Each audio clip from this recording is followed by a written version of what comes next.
What if one child changed everything? A single decision, one moment of love over fear, and the entire Skywalker bloodline transforms. No Vader, no Empire, no tragedy, just three siblings who were never supposed to exist together, who rewrote destiny itself. This is that story. Naboo, the Lake Country, a secret that will reshape the galaxy. Padme Amidala holds a 6-month-old baby girl, Kira Skywalker, blonde hair, blue eyes like Tatooine's suns, tiny fingers reaching for stars she'll one day touch. In the doorway, Anakin Skywalker watches them, his heart so full it could burst. He shouldn't have this. The Jedi Code forbids it. Marriage, family, love, everything that makes him feel alive is forbidden. But looking at his daughter, at his wife, he knows one thing with absolute certainty. He would burn the entire galaxy before giving them up. This moment, this choice, this love, it will save everything. Padme looks up and smiles. How much longer can we keep this hidden, Ani? The handmaidens are loyal, but people talk. Eventually, someone will notice. As long as we must. Anakin crosses the room, his boots soft on the polished floor. He kneels beside them, gently touching Kira's cheek with one calloused finger. The baby gurgles and grabs his finger with surprising strength. Her grip is fierce, determined. Just like her mother, the war won't last forever. When it's over, we'll find a way. We'll tell the Council, face whatever comes together. You promise? Padme's voice is soft, but there's steel underneath. She's a senator, a queen, a woman who has faced down assassins and warmongers. But in this moment, she's just a mother, worried for her child's future. I promise. For her, for you, I'll find a way to make this right. I'll make them understand that love doesn't make me weaker. It makes me stronger. Kira chooses that moment to yawn, a tiny sound that makes them both laugh. Anakin leans down and kisses his daughter's forehead, breathing in that particular baby smell of milk and innocence. Unknown to Anakin, Obi-Wan Kenobi stands in the hallway outside the room. He arrived on Naboo unannounced, carrying urgent news about a separatist attack on Ryloth. He was about to knock when he heard voices, heard everything. His hand rests on the doorframe, and he's frozen, processing what he's learned. His former Padawan, his brother in all but blood, has a child, a family.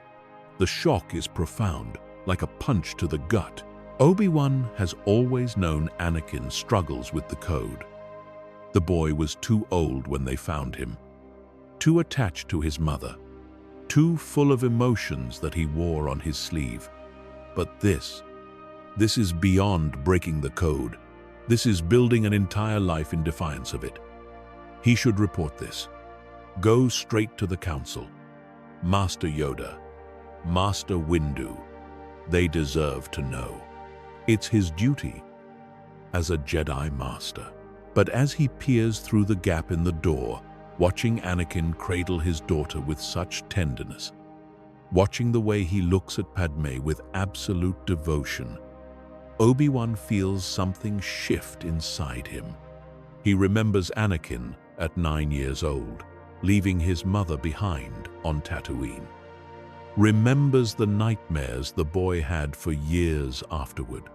Remembers training him, watching him grow into one of the finest Jedi Knights in the Order. And he remembers Satine, the Duchess of Mandalore, the woman he could have loved, would have loved if he'd been brave enough to choose her over the code. Obi-Wan Kenobi makes a decision that will change the fate of the galaxy. He quietly leaves, the urgent news suddenly feeling far less important than the secret he now carries. He will say nothing, will protect this family. Because maybe, just maybe, the Jedi Code isn't always right. Maybe attachment isn't always a path to the dark side. Maybe love can be a strength. The months pass, and Kira grows. At 8 months, she takes her first steps, stumbling from Padme's arms to Anakin's with a delighted squeal. At 10 months, she speaks her first word. And it's not Mama or Dada, but up, reaching for the sky with both hands, as if she could grab the stars themselves. By her first birthday, it's clear that she's not just Force-sensitive, she's powerful. Objects float when she laughs. The mobile above her crib spins without being touched. Once, when she fell and scraped her knee, every glass in the villa shattered simultaneously. Anakin teaches her control as best he can. He sits with her for hours, showing her how to move small objects with the Force. A wooden block, a stuffed bantha, her favorite blanket. Kira watches with intense concentration, her little face scrunched up in focus. When she succeeds in lifting the block an inch off the ground, she claps with joy, and Anakin's heart swells with pride. That's my girl. You're going to be the greatest Jedi the Order has ever seen, Padme worries. She's seen what the Force can do, the burden it places on those who wield it. Will she have a normal childhood? Will she be able to make friends, go to school, live a life? Anakin pulls her close. She'll have more than I did. She'll have both of us. She'll have love. That makes all the difference. But privately, Anakin shares Padme's concerns. How do you raise a Force-sensitive child in secret? How do you teach her to hide something that's such an essential part of who she is? The Clone Wars continue to escalate. Anakin is called away more and more frequently, leading missions across the galaxy. But something has changed in him. His fellow Jedi notice it. Master Windu comments that Anakin seems more centered, more focused. Obi-Wan, who knows the truth, sees something else. He sees a man who fights not for glory or to prove himself, but to get home, to survive. Because every mission survived is another day with his daughter, another evening, holding his wife. On Christophsis, Anakin leads a charge against droid forces with calculated precision rather than his usual aggressive tactics. He takes fewer risks, thinks 3 moves ahead. When Obi-Wan asks about it later, Anakin just shrugs. I'm learning, getting older, more cautious. But Obi-Wan knows the truth. Anakin has someone to live for. On Geonosis, during the second battle, Anakin saves an entire clone squadron by outthinking the Separatists rather than outfighting them. He uses the terrain, sets traps, conserves his forces. Captain Rex comments that the general seems different, more like General Kenobi. When Anakin returns home between missions, he soaks in every moment with Kira. She's walking now, running actually, with that unsteady toddler gait that makes everything look like a controlled fall. She babbles constantly, a mix of basic and sounds she makes up. Dada fly? She asks, pointing at the sky. Someday, little star, someday I'll teach you to fly, and she will fly. He can see it in the Force, the potential burning bright in her. She'll be a pilot like him, strong like Padme, perfect, but the secret weighs on him. During a council meeting via hologram, Anakin watches as Master Yoda discusses the importance of non-attachment. The Jedi must let go of personal desires, Master Yoda intones. Only through detachment can we serve the Force purely. Anakin's hand clenches into a fist, hidden below the hologram's view. He thinks of Kira's laugh, Padme's smile. How can they call that a weakness? How can they say that love corrupts? 2 years pass, and Anakin has become one of the Republic's greatest heroes. His tactical brilliance has won dozens of battles. His name is spoken with reverence among the clone troopers and with fear among the separatists. But those closest to him know that he's fighting a different war. The war to balance his duty to the Jedi with his duty to his family. Obi-Wan helps where he can, covering for Anakin's absences, providing excuses when needed. Their bond deepens. They're not just master and former student anymore. They're brothers, keeping each other's secrets. On Coruscant, in the depths of the underworld where shadows rule, Chancellor Palpatine watches Anakin Skywalker with increasing frustration. For years, he has been grooming the young Jedi, planting seeds of doubt and fear, nurturing the anger and passion that could turn him to the dark side. Anakin was supposed to be his masterpiece, his greatest achievement. A Jedi Knight with the power to reshape the galaxy, twisted to serve the Sith. But something has changed. Something has anchored Anakin Skywalker, made him resistant to manipulation. Palpatine can feel it in their conversations. Where once Anakin was eager, hungry for validation and power, now he's measured, cautious. During their private meetings in the Chancellor's office, Palpatine probes carefully, like a surgeon feeling for a tumor. You seem more centered these days, Anakin, more at peace. Have you found some new philosophy? Some new teacher? I'm just learning, Chancellor. Learning to let go of my fears, to trust in the Force. Palpatine's smile doesn't reach his eyes. His ancient Sith senses probe deeper, searching for the source of Anakin's change. Fear can be a powerful teacher, you know. It shows us what we truly value, what we would do anything to protect. He watches Anakin's face carefully, looking for a reaction. Anakin meets his gaze evenly, and Palpatine sees something there that makes his blood run cold. Certainty, confidence, peace. It also shows us what we'd sacrifice to keep those we love safe, Anakin replies. Not through power or control, Chancellor. Through trust, through faith in those around us. The Chancellor's expression flickers for just a moment. A crack in the grandfatherly facade. He realizes his weapon is slipping from his grasp.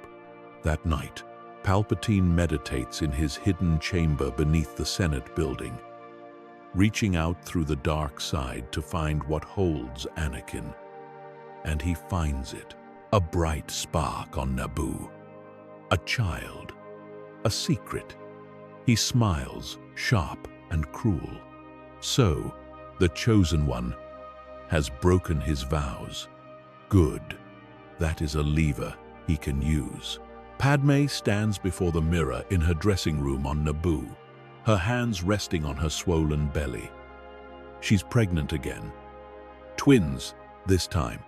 The medical droid confirmed it yesterday, and the news fills her with equal parts joy and terror. How will they hide 3 Force-sensitive children? But when she tells Anakin, his reaction surprises her. He doesn't panic. He doesn't spiral into fear like she expected.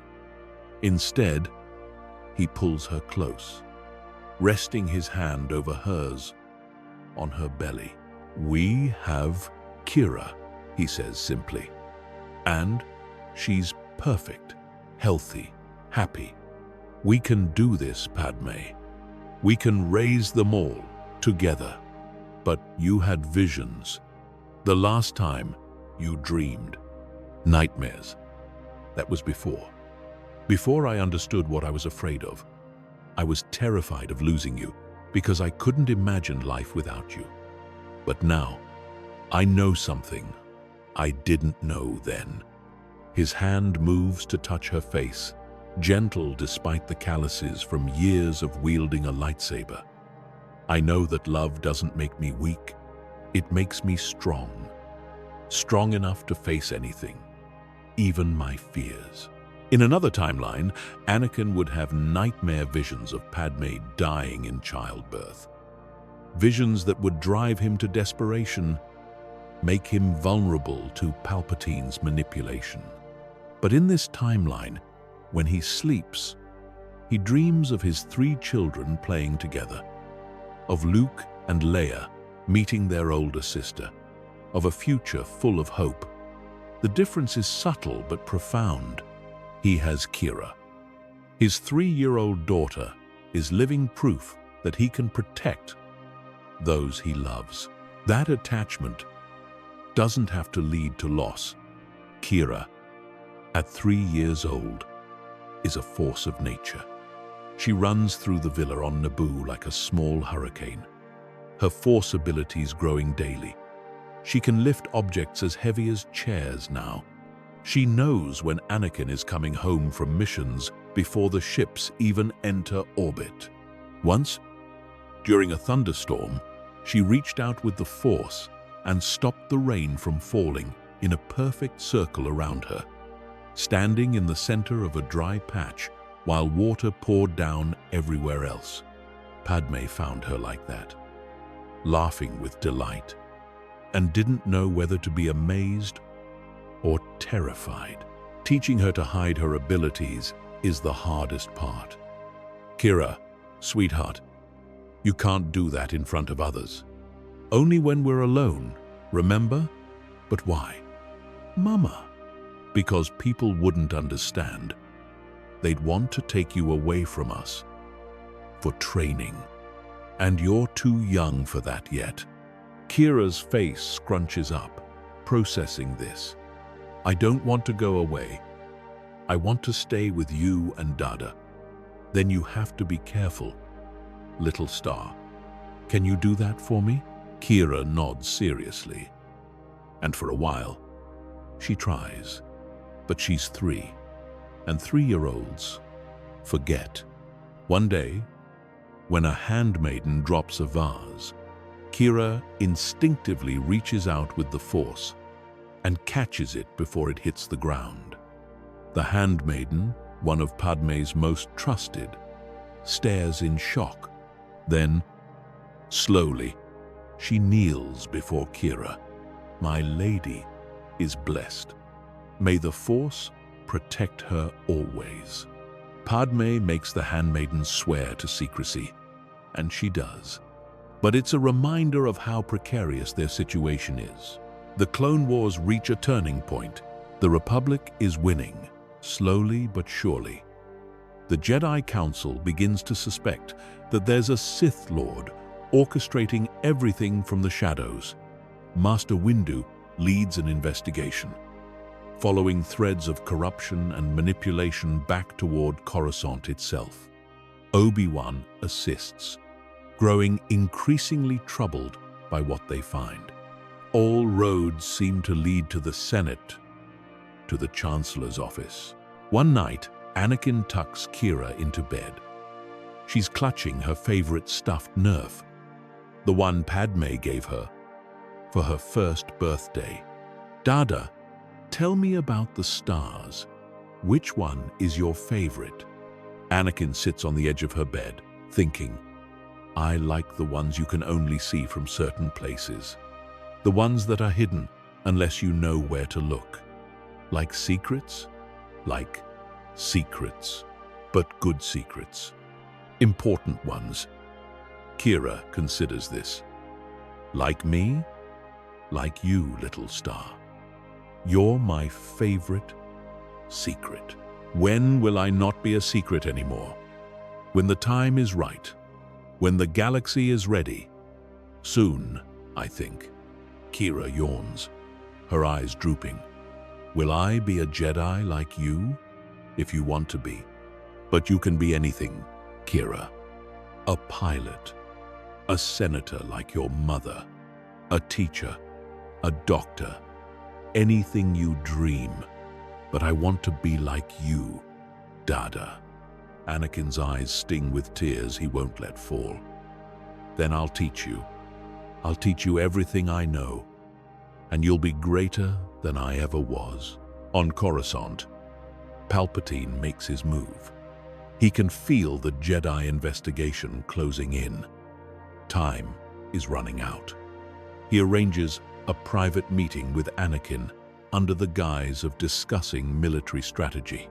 But when Anakin arrives at the Chancellor's private office, high in the Senate Tower, he finds the old man standing by the window, looking out over the city planet. Anakin, my boy, thank you for coming.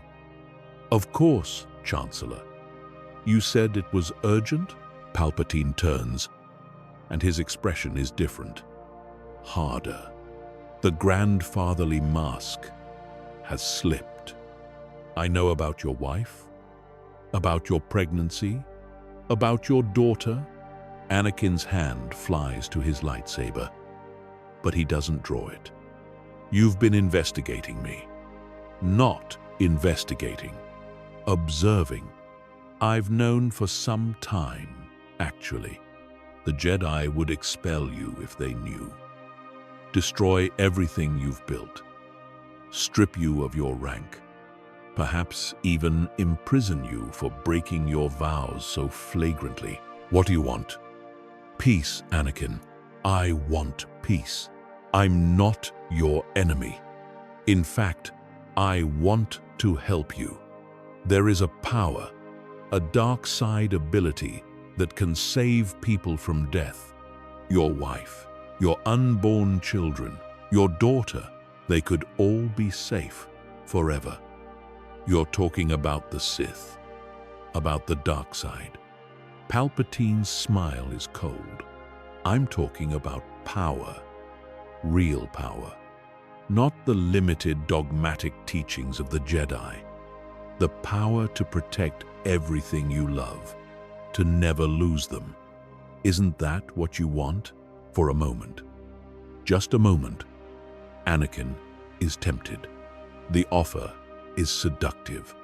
Ultimate power, the ability to protect his family from anything. But then he thinks of Kira, of her asking why she has to hide, of the promise he made to someday bring her into the light, to show the galaxy who she is without fear. He thinks of the man he wants to be for his children, the example he wants to set. You're a Sith Lord. Palpatine's facade drops completely. His face twists into something ancient and terrible. I am, and I could teach you to save everyone you love. Join me, and together we'll rule the galaxy. We'll create the order and safety your family needs. The chaos will end. The war will end. All you have to do is kneel. Anakin ignites his lightsaber, the blue blade casting harsh shadows across the room. Never. I'll die before I become what you are. You're under arrest, Chancellor. Or should I say, Darth Sidious. The fight that erupts is brief but intense.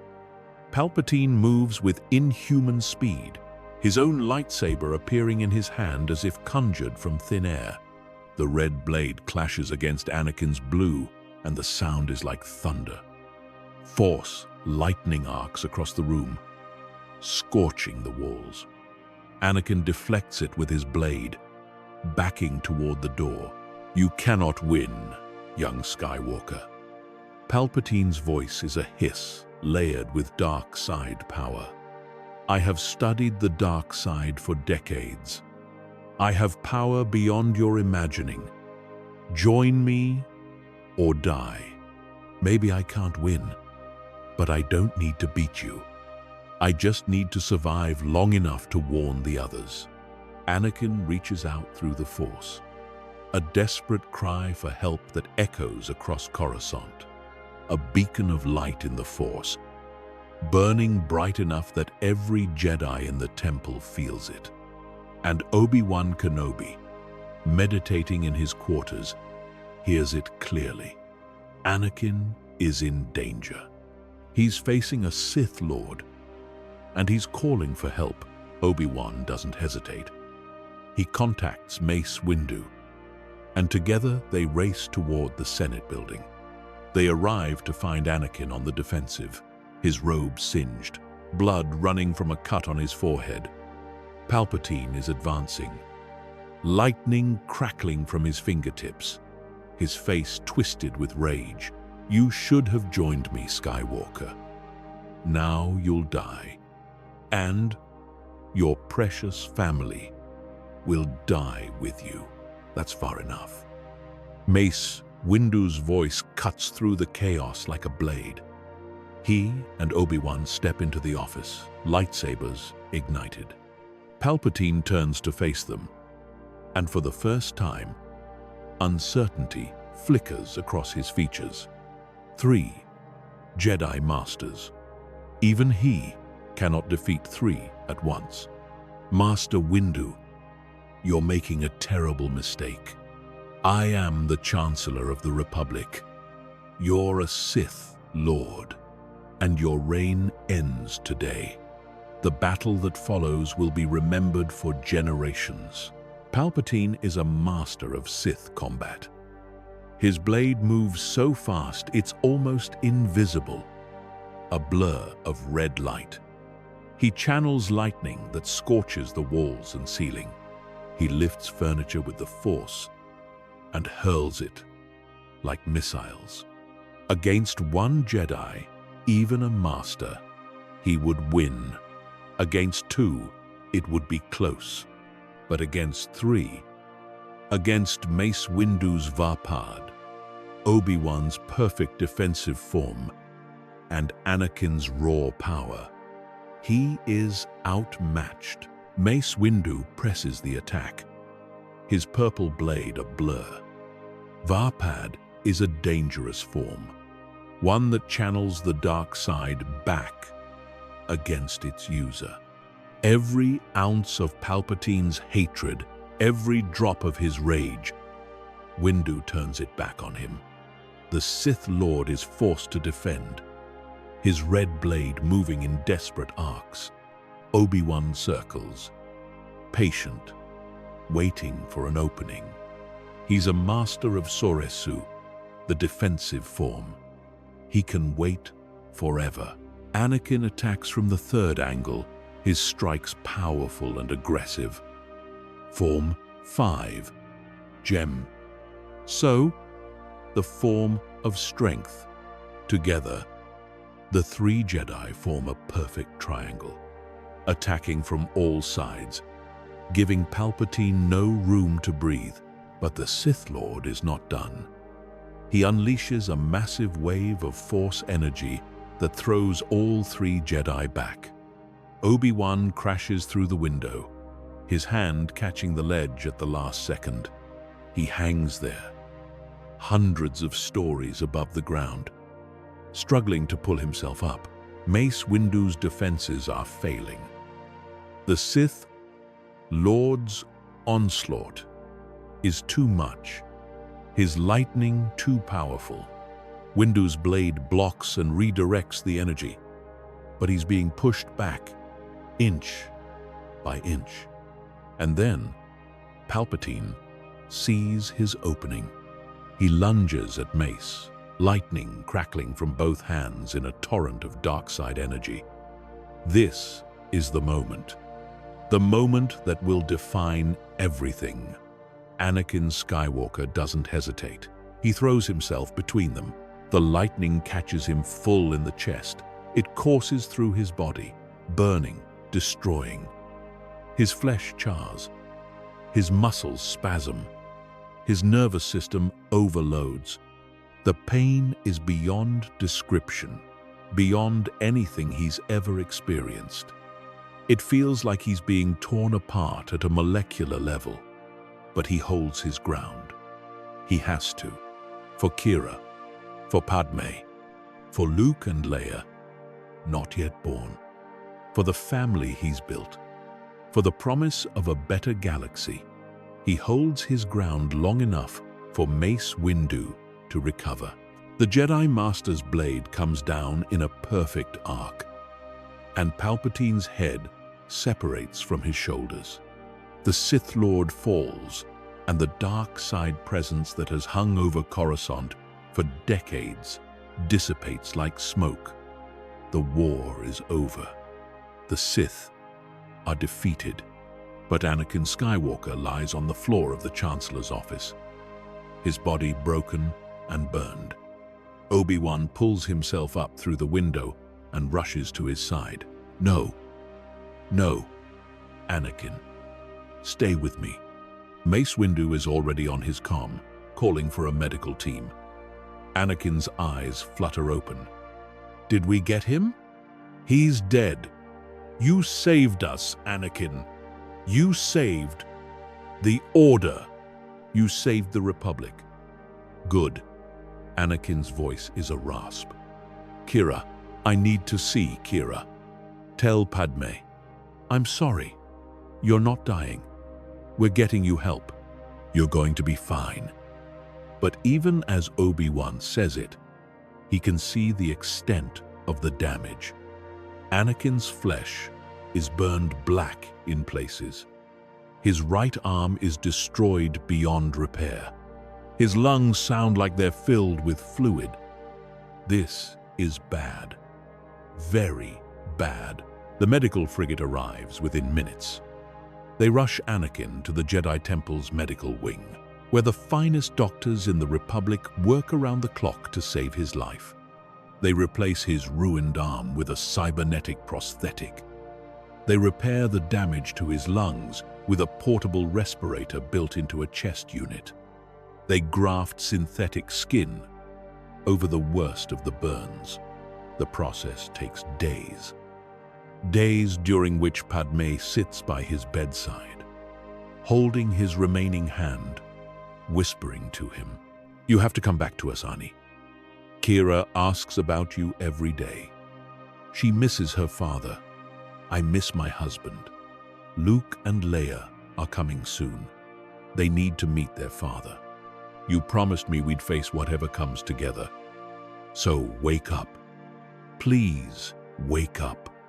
On the third day, Anakin's eyes open. Padme is there, her face drawn with exhaustion. He tries to speak, but the respirator makes it difficult. She leans close, and he manages to whisper 2 words, "I'm here." While Anakin recovers, the Jedi Council convenes to decide his fate. The debate is heated.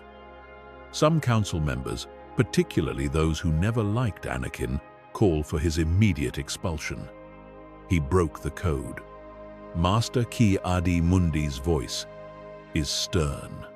He married in secret, fathered children. This is an unforgivable breach of our most sacred vows.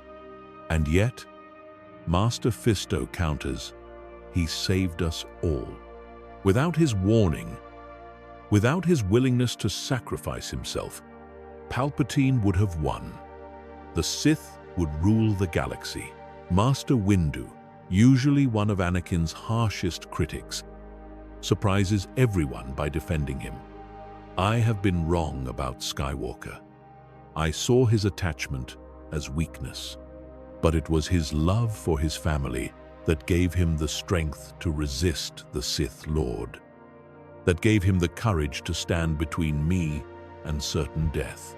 We preach non-attachment, but perhaps we've been wrong. Perhaps love is not the path to the dark side. Perhaps fear of love is. Master Yoda taps his cane thoughtfully. Much to consider, there is. For centuries, the code we have followed. But blind, we have been. To Dooku's fall, we were blind. To Palpatine's deception, blind. To the suffering of young Skywalker, blind. Changed, the code must. Or lose our way completely, we will. The debate continues for hours. Finally, a compromise is reached. Anakin will be allowed to leave the Order with honor. He will not be a Jedi, but neither will he be cast out. He can live his life with his family, raise his children, but he will remain connected to the Order as a consultant and protector. More than that, his eldest daughter, when she is of age, will be allowed to train as a Jedi if she wishes. It's unprecedented. A new path for a new era. When they tell Anakin the decision, he's sitting up in his medical bed, his new arm moving stiffly. Obi-Wan delivers the news. You're free, Anakin. Free to be with your family, to live openly, to raise your children without fear. And Kira, she can train with us. With me, if you'll allow it.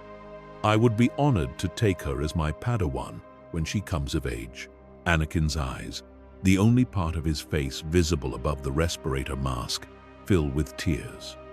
Thank you, all of you. I know I broke the code. I know I don't deserve this mercy. You deserve more than mercy, Obi-Wan says quietly. You deserve happiness. You've earned it. 2 weeks later, Padme gives birth. Twins, just as the medical scans predicted. A boy and a girl. Luke and Leia Skywalker. Anakin holds them for the first time in his cybernetic arms, marveling at how small they are, how fragile, how perfect. Kira peers into the medical bassinet, standing on her tiptoes to see better. They're so tiny. Dada, why are they so tiny? Because they're brand new, little star. You were this tiny once. Really? Really? And now look at you. You're so big and strong. Can I hold them? Anakin carefully places Luke in her arms, supporting the baby's head. Kira stares down at her brother with wonder. Hi, Luke. I'm your big sister. I'm going to protect you forever. Padme watches from the bed, exhausted but smiling. And that's how the Skywalker family truly begins. 10 years pass. A decade of peace. The Clone Wars are over. The Separatist movement collapsed without Palpatine's secret backing. Many of the Separatist worlds rejoined the Republic. Their grievances finally addressed by a Senate no longer controlled by a Sith Lord. The Jedi Order reforms. Slowly, carefully, they begin to allow attachments. Marriage is no longer forbidden, though it's still rare. The galaxy heals. On Naboo, in a sprawling home surrounded by gardens and lakes, the Skywalker family thrives. Anakin, still more machine than man, has found peace in his role as father and husband.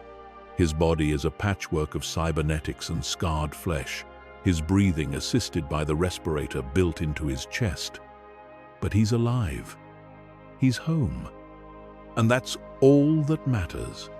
He spends his days training his children in the ways of the Force, teaching them control and discipline, but also compassion and love. Everything the old Jedi Order forgot. Padme serves as a senator, her voice one of the most respected in the Republic. She pushes for reforms, for transparency, for aid to worlds ravaged by the war. She's helped draft a new constitution, one that limits executive power to prevent another Palpatine from rising.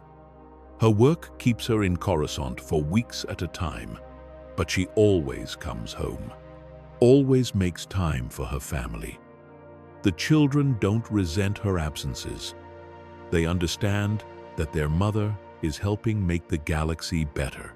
And the children, oh, the children are growing into remarkable young people. Kira Skywalker, now 12 years old, is the Padawan of Obi-Wan Kenobi. She's tall for her age, lean and athletic, with her father's blonde hair and her mother's determined expression. She's a natural with a lightsaber. Her movements are fluid and graceful, combining the aggressive power of Form 5 with the defensive elegance of Form 3. She's been training with Obi-Wan for 2 years now, and already she's better than Padawans twice her age. But she struggles with the weight of expectation. She's not just a Padawan. She's the daughter of Anakin Skywalker, the hero of the Clone Wars. She's the eldest of the legendary Skywalker children.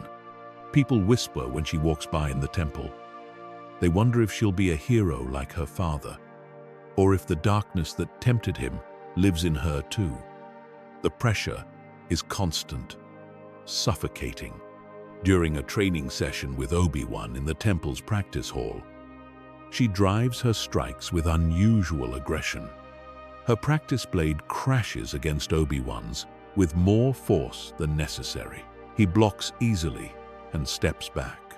Your form is excellent, Kira, but your mind is clouded. What troubles you? She deactivates her lightsaber, breathing hard. Do you ever wonder if I'm only here because of my father? If the council only accepted me to make up for how they treated him? Obi-Wan places a gentle hand on her shoulder. I wonder no such thing, and neither should you. You are here, Kira Skywalker, because you are strong in the Force, because you have a good heart, because you choose to be here. Your father's legacy is yours to shape, but you are not defined by his choices, neither his mistakes nor his triumphs. But everyone expects, I know, they expect you to be your father, but you're not your father. You're you, and that's more than enough. Kira nods, but Obi-Wan can see the doubt still lingering in her eyes. He understands. He remembers his own youth, trying to live up to Qui-Gon Jinn's memory. The burden of legacy is heavy, but Kira is strong. She'll find her way. They resume training, and this time her strikes are more measured, more controlled. It's a small step, but it's progress. Luke and Leia, 10 years old, are inseparable but completely different. Luke is quiet and introspective, spending hours meditating by the lake that borders their home or reading ancient Jedi texts that Anakin has collected over the years. He feels the Force like a living river, flowing through all things, connecting everything. When he meditates, he can sense the life around him, the fish in the lake, the birds in the trees, the insects in the grass, all of it part of the same great tapestry. When Anakin trains them in lightsaber combat in the courtyard behind their home, Luke's movements are defensive, focused on protection rather than attack. He uses Form 3, Soresu, the same form Obi-Wan mastered. His blade is always in position, always ready to intercept an attack.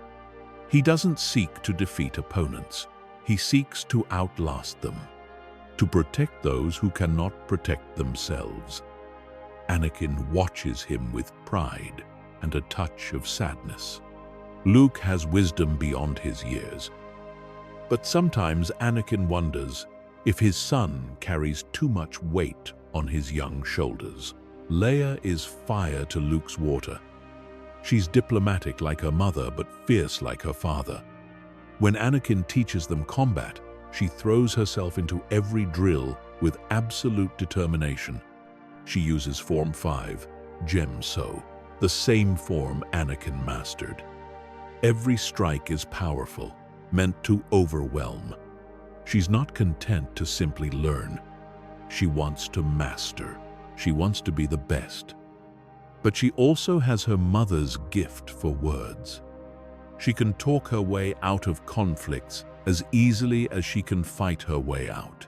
During a family dinner on the veranda, watching the sunset paint the lake in shades of gold and crimson, Leia argues with Luke about Jedi philosophy. The Force isn't just about meditation and understanding. It's about action, about using your power to help people. I help people by protecting them, by being a shield. You want to be a sword. Nothing wrong with swords when they're pointed at the right targets. Anakin intervenes gently. You're both right. The Force needs shields and swords, healers and warriors. The galaxy is big enough for all paths. Padme watches her children with a mixture of pride and concern. She sees so much of Anakin in all of them. Kira has his intensity, his need to prove herself. Luke has his deep connection to the Force, his ability to see beyond the surface. Leia has his passion, his refusal to accept injustice. But she also sees herself. Kira has her determination. Luke has her compassion. Leia has her political instincts. They're the best of both of us. They're going to change the galaxy, if they survive their childhoods. Anakin adds with a wry smile, life is good. Better than Anakin ever dreamed it could be. He works as a consultant for the Jedi Order, helping them reform their training methods. He designs new starfighters for the Republic. He spends time with his children, teaching them everything he knows. He loves his wife, openly and without shame. This is what he fought for. This is what he almost died for, and it was worth it. Every scar, every cybernetic component, every painful breath filtered through his respirator, all worth it. But peace never lasts. In the unknown regions, beyond the edge of known space, a threat is growing. Imperial remnants, the last holdouts of Palpatine's regime, have spent a decade gathering strength. They've been finding Sith artifacts, studying ancient dark side techniques, building a fleet. They believe that Palpatine's vision of order through strength was correct. They want to finish what the Emperor started. And to do that, they need to destroy the symbol of the Sith's defeat, the Skywalker family. Their leader is a man named Tarkin Cade. He's not actually related to Grand Moff Tarkin, but he took the name as a tribute. Cade was a dark Jedi, one of Dooku's students before the Count's death. He survived Order 66 by fleeing into the shadows, watching as the Jedi won and the Sith fell. For 10 years, he's planned his revenge. He studied Sith holocrons, learned ancient techniques. He's powerful, skilled, and filled with fanatical devotion to Palpatine's memory. Cade has been watching the Skywalker family for months. He knows their routines, knows when Kira is at the temple with Obi-Wan, knows when Padme is on Coruscant, knows when the family is most vulnerable. And now, finally, the moment has come. He's assembled a strike team, 40 of his best soldiers, equipped with the finest weapons the Remnant can provide. Their mission is simple: kill the Skywalkers. All of them. The attack comes without warning. On Naboo, the day starts like any other. It's a beautiful morning, the kind that makes you grateful to be alive.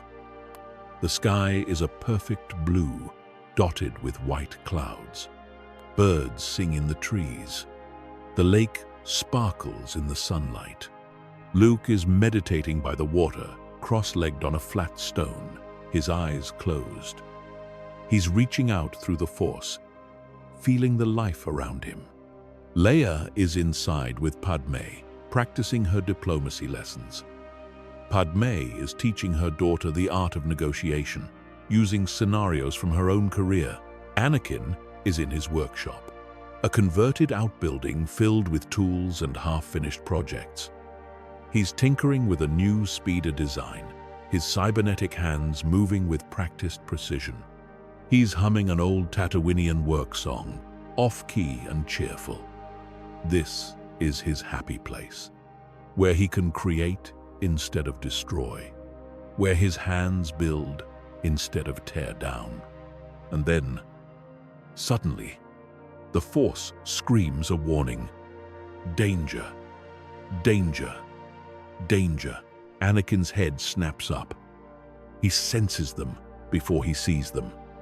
Dark side presences, dozens of them, descending from the sky. He runs for the house, his cybernetic legs carrying him faster than any human could run. Kira. He reaches out through the Force, calling for his daughter. But she's on Coruscant, too far away to hear. She can't help. He's on his own. Inside the house, Padme senses the danger too. She's been around Anakin long enough to recognize the signs. The way the air seems to thicken. The way her instincts scream at her to run. She grabs Luke and Leia, pulling them toward the safe room Anakin built years ago for exactly this scenario. It's hidden behind a bookshelf in the study. Reinforced Durasteel walls, independent air supply, enough food and water for a week, but they don't make it. The front door explodes inward in a shower of splinters and twisted metal. Soldiers pour in, clad in black armor, their weapons raised. Padme shoves the twins behind her, reaching for the blaster she keeps in a drawer. But there are too many, too fast. And then Anakin appears, a storm of fury and desperation. His lightsaber ignites with a snap hiss, the blue blade casting harsh shadows in the entrance hall. He moves like a force of nature, his blade cutting through the first wave of soldiers before they can even react. His cybernetic body gives him strength and speed beyond normal human limits. He's a blur of motion, every strike lethal, every movement precise. Bodies fall. The soldiers who trained for this moment, who thought they were ready, realize they've made a terrible mistake. But more keep coming. They're well-trained and well-equipped. They spread out, trying to surround him, trying to divide his attention. Anakin fights like a man possessed, his blade everywhere at once. He uses the Force to hurl furniture, to yank weapons from hands, to throw soldiers against walls with bone-crushing force. But he can't be everywhere at once. A group of soldiers breaks past him, heading for Padme and the children. Padme fires her blaster, her aim true. She drops 2 soldiers before they can close the distance. But there are more. Always more. Luke and Leia huddle behind their mother, their young faces pale with terror. They've been trained in the Force, but they're only 10. They're not ready for this.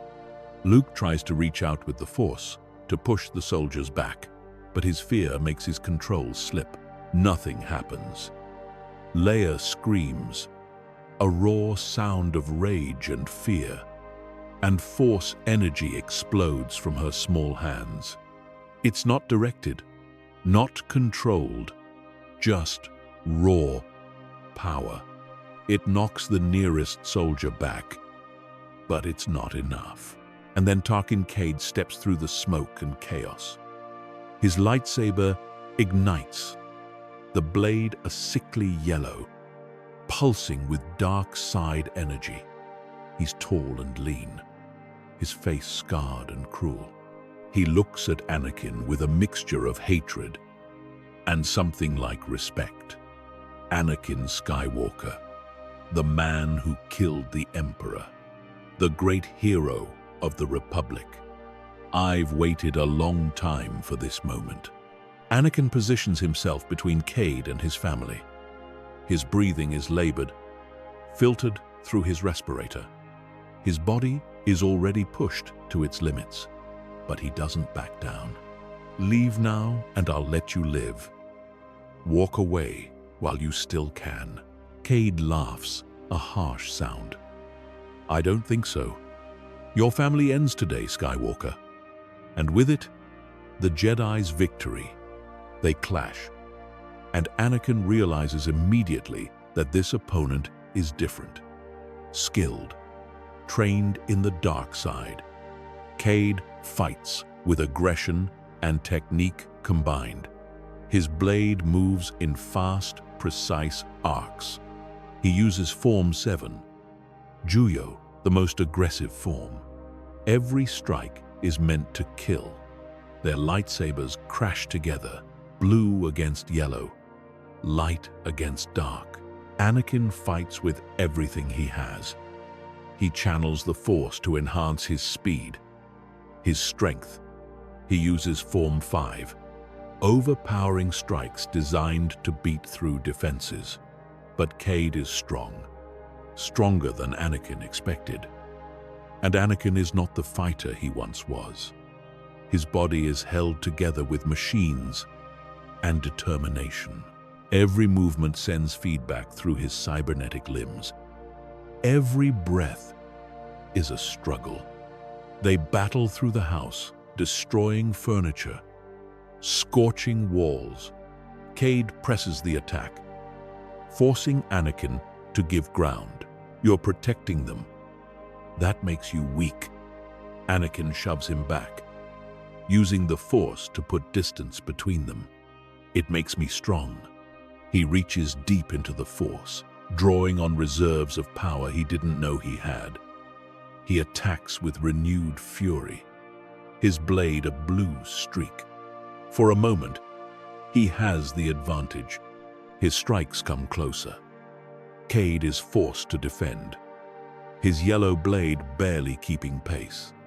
But then more soldiers arrive, flanking Anakin, forcing him to divide his attention.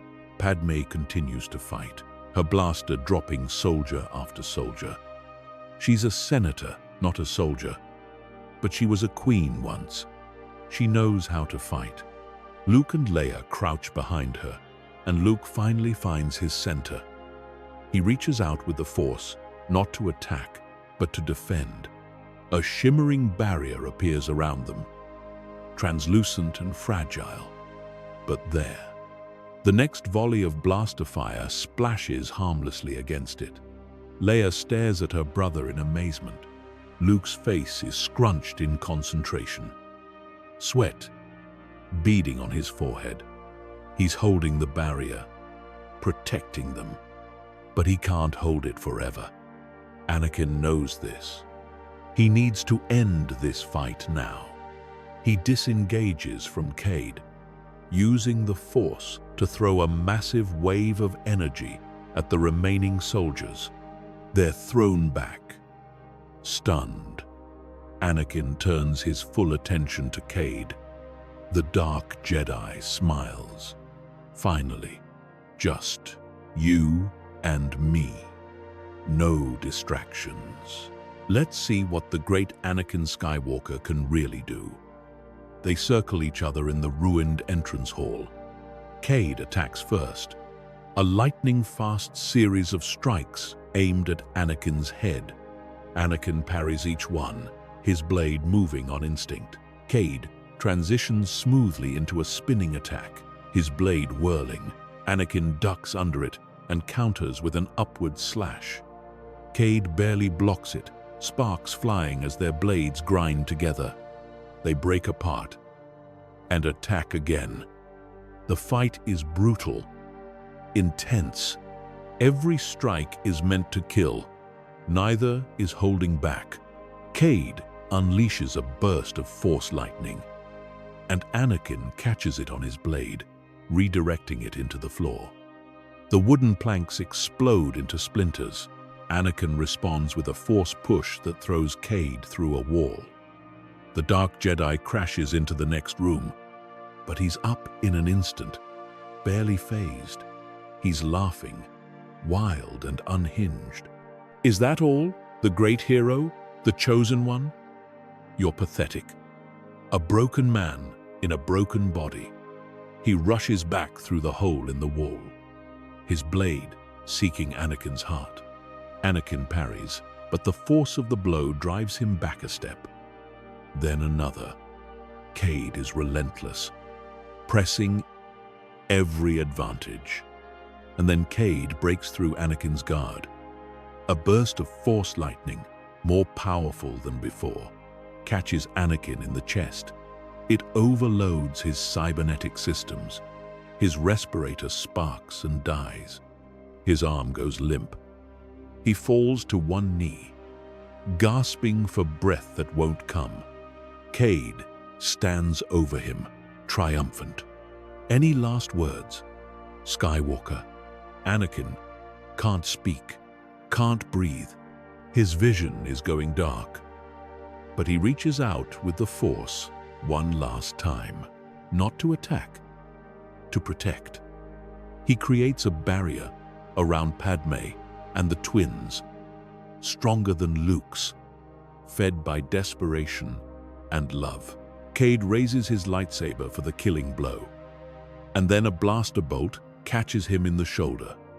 He stumbles, turning in surprise. Padme stands there, her blaster raised, her eyes hard. "Get away from my husband." She fires again and again. Cade deflects the bolts with his lightsaber, but it gives Anakin the moment he needs. He reaches up, grabs Cade's ankle, and channels every ounce of Force energy he has left. The Force slams Cade against the ceiling, then the floor, then the wall. Over and over, a rag doll in an invisible grip. Anakin stands, his respirator sputtering back to life. He summons his lightsaber to his hand and advances on the dazed Dark Jedi. This ends now. His blade comes down, taking Cade's arm. The Dark Jedi screams. Anakin's next strike is precise, efficient. It ends the scream. Cade falls, and the dark side presence fades. The remaining soldiers flee when they see their leader fall. Anakin stands in the ruins of his home, surrounded by bodies, and drops to his knees. Padme rushes to him, Luke and Leia right behind her. "Ani, are you hurt?" He shakes his head, but he can barely move.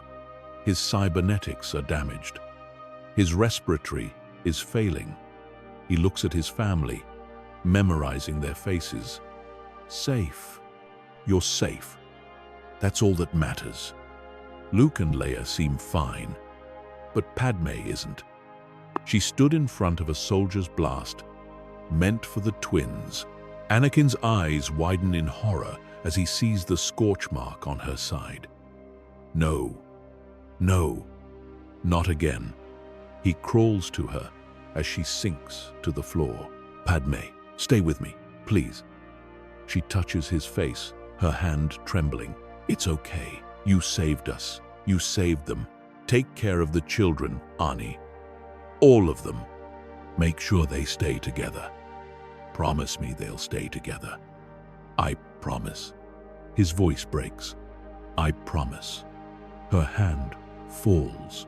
Luke and Leia cling to each other, their mother's blood staining their clothes. They're too young for this, too young to lose their mother. But the galaxy doesn't care about age or fairness. Anakin kneels there, holding Padme's body, and something inside him shatters, but not in the way Palpatine wanted all those years ago. He doesn't fall to the dark side. He falls into grief so profound it threatens to swallow him whole. The Force around him ripples with his anguish, and every Jedi in the temple feels it.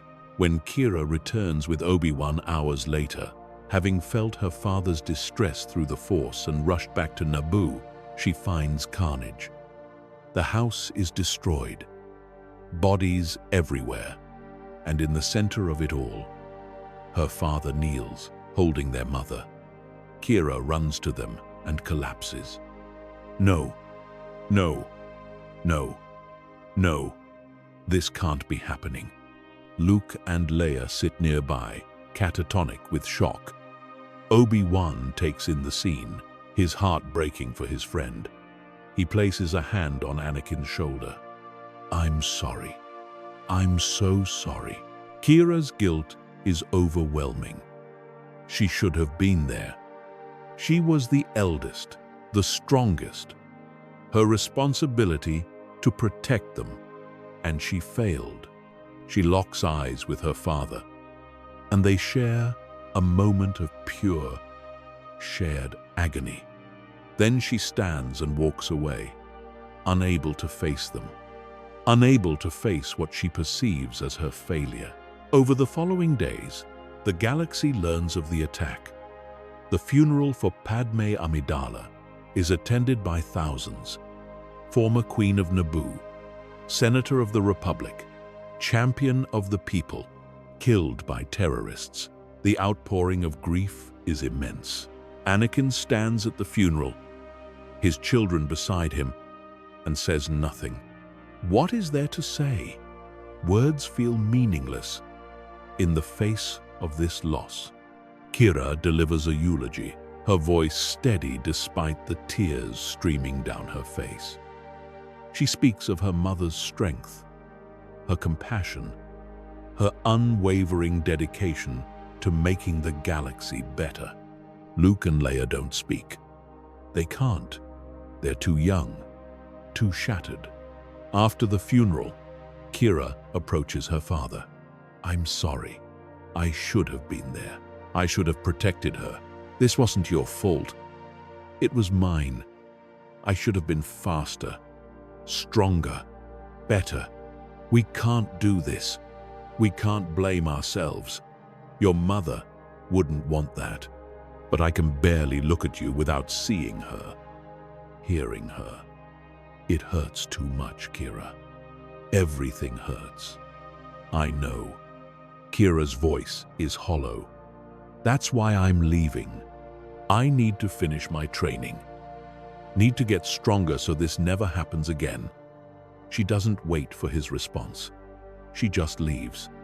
And Anakin lets her go because he doesn't know how to keep her. Doesn't know how to hold his family together when he's barely holding himself together. 5 years pass. 5 long years, during which the Skywalker family fractures. Qi'ra, now 17, has become a Jedi Knight. She's one of the youngest in the Order's history, her skills undeniable. She passed her trials with ease, facing every test with cold efficiency. But the warmth is gone, the joy. She's become a weapon, honed to a razor's edge. She takes the most dangerous missions, volunteers for the assignments others avoid. She fights pirates in the Outer Rim, hunts down war criminals, stops Sith artifact smugglers. Obi-Wan watches her with deep concern. She's pushing herself too hard, trying to atone for a sin she didn't commit. He tries to talk to her after a particularly brutal mission where she nearly died. Qi'ra, this has to stop. You're going to get yourself killed. Then at least I'll have paid for my failure. You didn't fail. Your mother's death wasn't your fault. Wasn't it? I was off playing Jedi while she was being murdered. If I'd been there, if I'd been stronger, faster, better, she'd still be alive. You don't know that. I know I wasn't there. That's enough. She walks away, and Obi-Wan doesn't follow. He doesn't know how to reach her anymore. The guilt has consumed her, transformed her into someone he barely recognizes. On Coruscant, at the Jedi Temple, there are whispers about the eldest Skywalker, about how she's too aggressive, too willing to use violence, about how she's walking a dangerous line. But no one can deny her effectiveness. Every mission succeeds. Every target eliminated or captured. She's the perfect Jedi Knight. And that's what worries them most. Luke left Naboo shortly after his mother's funeral. He couldn't bear to stay in the house where she died.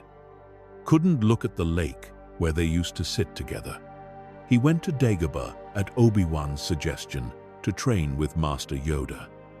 The ancient Jedi Master took one look at the traumatized 10-year-old and saw potential, saw someone who understood loss, who knew pain, who could be taught to transform suffering into wisdom. For 5 years, Luke trains on Dagobah. It's harsh, difficult training. Yoda doesn't coddle him, doesn't make allowances for his age or his grief. Instead, he pushes Luke to confront his pain, to understand it, to let it flow through him without being controlled by it. They meditate for hours in the swamps. Luke learns to feel the Force in everything. The trees, the water, the creatures, the very air itself, all connected, all part of the same great tapestry. Yoda teaches him that attachment and love are not the same thing. Attachment is possessive. It fears loss. It tries to control. But love, true love, is selfless. It seeks only the happiness of the other. It accepts that all things must end, but cherishes them while they last. This is a difficult lesson for someone who lost his mother, who still wakes up some nights crying for her. But slowly, painfully, Luke begins to understand. His lightsaber training focuses entirely on defense. Form 3, Soresu, taken to its ultimate expression. Yoda doesn't teach him to attack, doesn't teach him to kill. Instead, he teaches him to protect, to endure, to outlast. Luke's blade is always in position, always ready to intercept. He learns to defend not just himself, but others, to stand between danger and those who cannot stand for themselves. At 15, Luke Skywalker is quiet, thoughtful, wise, beyond his years. He rarely speaks, preferring to listen. When he does speak, his words are carefully chosen, meaningful. Yoda watches him with approval. Much of your father in you there is, but also much of your mother. Balance. You have found balance. The Jedi lost long ago. But sometimes, late at night, Yoda hears Luke crying softly in his small hut. Still mourning, still hurting. And the ancient master knows that some wounds never fully heal. They just become part of who we are. Leia couldn't stay on Naboo either, but she also couldn't leave her father completely. She spent a year torn between grief and anger, between wanting to hide from the galaxy and wanting to make it pay for what it took from her. Then Ahsoka Tano arrived, Anakin's former Padawan, who left the Order years ago but never stopped caring about her old master. She took one look at the angry, hurting 11-year-old and saw herself, saw someone who needed guidance, direction, purpose. She offered to train Leia, and after some hesitation, Anakin agreed. Leia needed to leave, needed to find her own path. So for 4 years, Leia trained with Ahsoka, traveling the galaxy, seeing both its beauty and its ugliness. Ahsoka taught her to fight, but also to think, to question, to never accept injustice just because it's comfortable. They stopped pirates, helped refugees, mediated disputes on border worlds.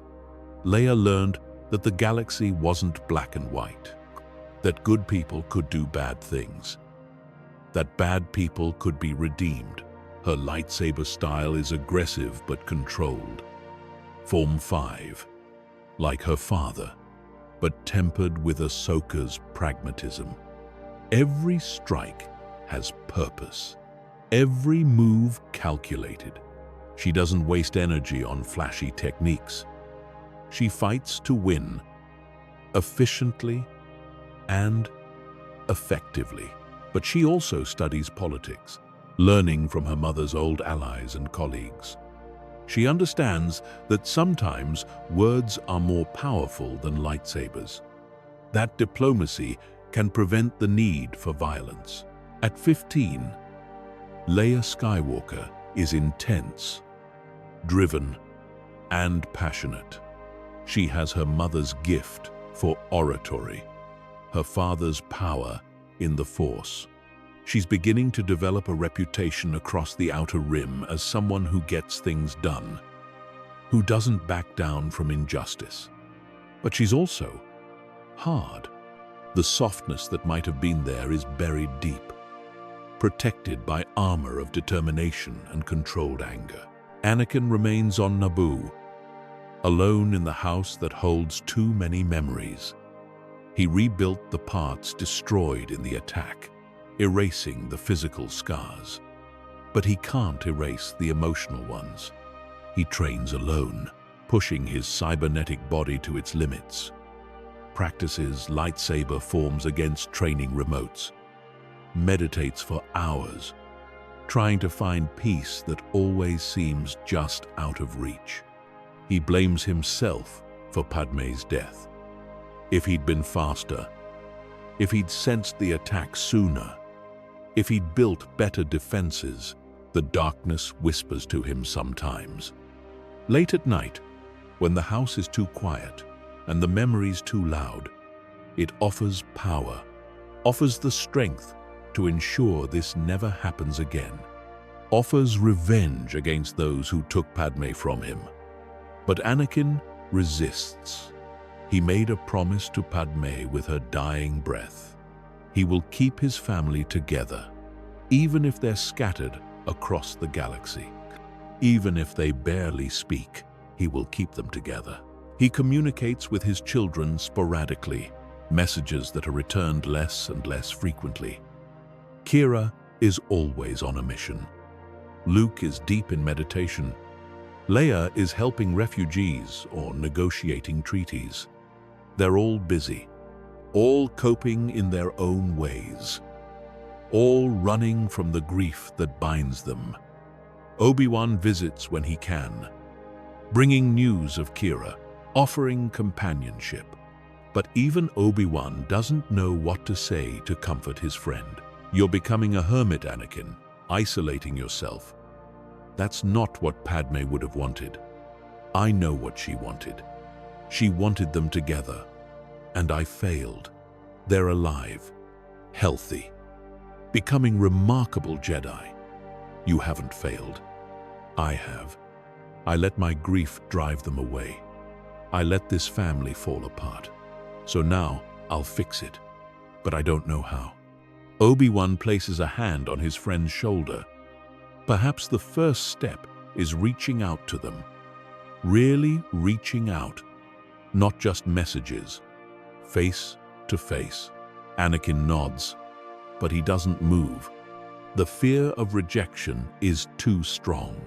The Imperial remnant, defeated by the Republic years ago, has not been idle. Scattered across the unknown regions, they've been regrouping, building, planning, and they found a new leader. Mara Sovan was once a Jedi Knight, before the Clone Wars, but she felt the Order was too weak, too passive. When Palpatine rose, she considered joining him. But she wanted to see who would win first. Smart, pragmatic. When the Sith fell, she fled, taking Sith holocrons with her. For 10 years, she's studied the dark side. Not with the raw, chaotic approach of the Sith, but with systematic, scientific precision. She's learned Sith alchemy, techniques to enhance her body, to corrupt the Force itself. She's experimented on willing subjects, turning them into something more than human, stronger, faster, more connected to the dark side. She's built a cult of followers who worship her as the heir to Palpatine's vision. Now, she's ready to strike. Her fleet is small but powerful. Her soldiers are enhanced, fanatical, and her target is Coruscant, the heart of the Republic, the seat of the Jedi. If she can take the capital, can corrupt the Force itself in the core worlds, she can plunge the galaxy back into darkness. And she's learned from Tarkin Cade's failure. She won't go after the Skywalkers directly. She'll destroy what they've built. The Republic, the Jedi, everything they sacrificed for.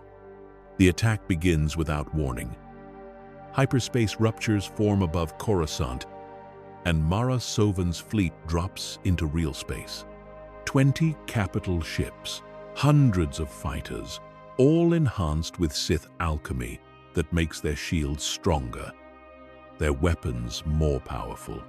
The Republic Defense Fleet scrambles to respond, but they're caught off guard. Within minutes, orbital bombardment begins. Buildings collapse, shields fail, the city planet burns. In the Jedi Temple, alarms blare. Every available Jedi is mobilized. Knights and Masters rush to their starfighters or to defensive positions. Padawans are evacuated to secure bunkers. Kira Skywalker is in the temple when the attack begins. She's just returned from a mission, exhausted and still covered in dust from some outer rim world. But when she hears the alarms, exhaustion vanishes. She runs to the hangar, commandeering a Jedi interceptor. She launches into the chaos of the orbital battle. Starfighters swarm everywhere, dogfighting among the capital ships. Turbolaser fire crisscrosses the void. Ships explode in brilliant fireballs. Kira throws herself into the fight with the same cold efficiency she brings to everything now. Her piloting is inherited from her father, instinctive and brilliant. She weaves through enemy fire, her interceptor dancing between laser bolts. Her targeting computer locks onto enemy fighters, and she fires. 1 down, 2, 3. She doesn't think, doesn't feel, just acts. This is what she's good at. This is how she atones. Every enemy she destroys is one less threat to the innocent, one less chance for someone else to lose what she lost. She pushes deeper into the enemy formation, ignoring her wingmates' calls to fall back. She's hunting for the command ship, for whoever's leading this attack. That's where she needs to be. On Dagobah, Luke Skywalker feels the disturbance in the Force like a punch to the gut. He's meditating in his hut when it hits. Pain, fear, death, thousands of voices crying out on Coruscant. He opens his eyes, and Master Yoda is standing there. Felt it. You did. Coruscant is under attack.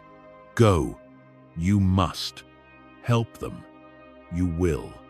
Luke stands, his hand moving to the lightsaber at his belt. But I'm not ready. Ready? No one ever is. Go. Trust in the Force. Trust in yourself. Luke runs to his X-Wing, the one Anakin sent him years ago. He hasn't used it much, preferring to stay on Dagobah. But now he needs it. He launches, punching in the coordinates for Coruscant. The hyperspace jump will take hours. Hours during which he can feel the battle raging, can sense his sister, his fellow Jedi, fighting and dying. He meditates in the cockpit, trying to center himself, trying to prepare for what's coming. In the Outer Rim, Leia, Skywalker, and Ahsoka Tano are mediating a dispute between two mining colonies when they receive the distress call. Coruscant is under attack. All Jedi recalled immediately. Leia looks at Ahsoka, and her former master nods. We go. The colonists will have to sort this out themselves. They run to their ship, and Leia pushes the engines as hard as they'll go. Hyperspace travel is still measured in hours, but every second feels like an eternity. She can feel something through the Force. Her sister, Kira, is fighting, and she's in danger. On Naboo, Anakin Skywalker sits alone in his meditation room when the Force screams at him. His eyes snap open, and for a moment, he's paralyzed. Coruscant, his children, Kira is there. Luke and Leia will be going there. They're all converging on the battle, and he's here, light years away. Useless. No. He stands, his cybernetic joints protesting. Not useless. Not anymore. He's wasted 5 years wallowing in grief. 5 years letting his family drift apart. Enough. He runs to his ship. An old interceptor he's kept maintained more out of habit than need. He punches in coordinates and launches. As he enters hyperspace, he activates his comms. Obi-Wan. I felt it. I'm on my way. Good. We need you. Old friend. All of us. Not just me. Your children. They need you too. I know. And I failed them. I let my grief drive them away. But not anymore. Padme asked me to keep them together. And I will. Even if I die doing it. The 3 Skywalker children arrive on Coruscant within hours of each other. They don't coordinate, don't plan to meet, but the Force draws them together. Kira has been fighting in space for hours, her interceptor's shields damaged, fuel running low. But she can't stop, won't stop. Every enemy she destroys is justice, atonement. But then she feels something. Her brother, Luke, drops out of hyperspace, his X-Wing diving immediately into the battle. He reaches out through the Force, connecting with the Republic pilots, coordinating their movements. He doesn't fire his weapons unless absolutely necessary.